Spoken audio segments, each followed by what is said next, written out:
Prior to its annexation by Japan, Korea had been ruled by the same royal family for a period spanning just over 500 years. In 1910, when Korea formally ceased to exist as an independent state, its royal family vanished with it. Yet, when the Japanese Empire fell and Korea became a free country once more, why did it not restore the royal family? Why did Korea ultimately opt to become a republic instead of reinstating its millennia-old monarchy?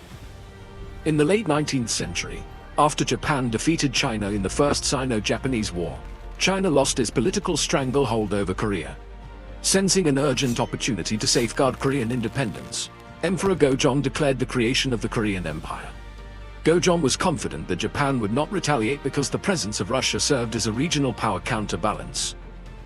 This calculus failed when Japan defeated Russia in 1905, after which Korea immediately became a Japanese puppet state. The Koreans were understandably unhappy about this, but the rest of the world chose to ignore their plight, finding that upsetting Japan was not worth the trouble. These internal resistance efforts led the Japanese government to forcefully remove Emperor Gojong, replacing him with his son, Sunjong. This new emperor Sunjong was notably more compliant and quickly handed over the majority of the government's competence to Japan.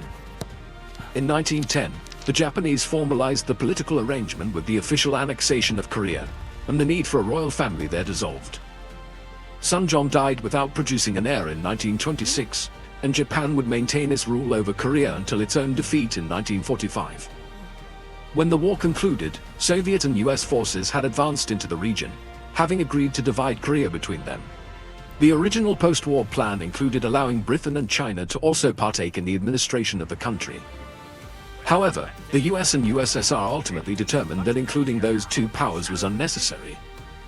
This exclusion meant that the only power initially involved that actually favored monarchy, Britain, was removed from the decision-making process. By 1945, it had been 35 years since an independent Korean government had existed.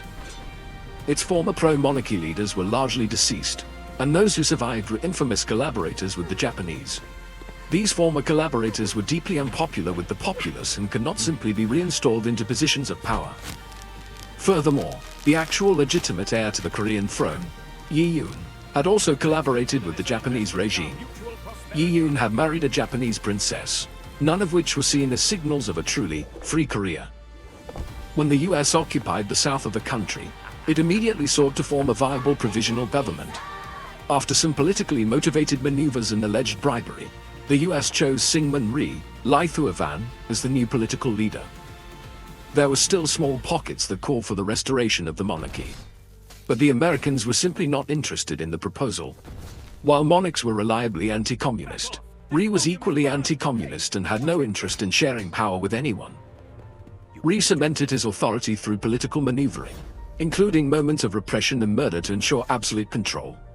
Simultaneously, in the north of the country, the Soviet-sponsored leaders were unequivocally opposed to the return of the monarchy anywhere on the peninsula. When the devastating Korean War began in 1950, the issue of the monarchy effectively ceased to matter in any capacity. Even after the fighting ceased, Rhee explicitly banned all members of the royal family from returning to the country. This restrictive ban was finally lifted in 1963. By that point, the Koreans had been functioning as a republic for so long that the idea of reviving a monarchy that very few even remembered was no longer a serious or viable proposal.